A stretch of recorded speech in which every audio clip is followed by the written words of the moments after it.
Good day, everyone. Everyone, we are going to show. Ayan na, nakalimutan ko. We're going to show you guys. Uy! Good day, everyone. My name is Richard Baxon. And I'm Ivy Jane Mulato. We're going to show you guys the step on how to disassemble a system unit. Let's go! Step 1. Remove the system case. Step 2. Remove all the cables that is connecting a motherboard.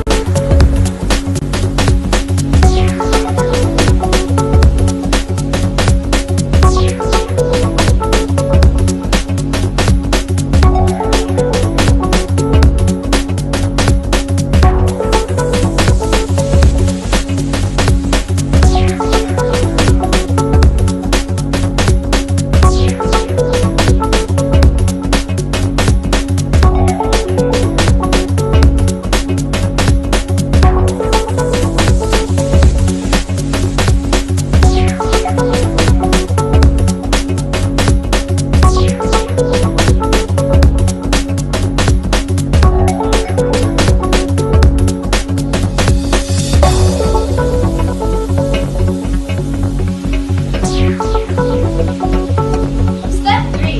Unscrew and remove the power supply.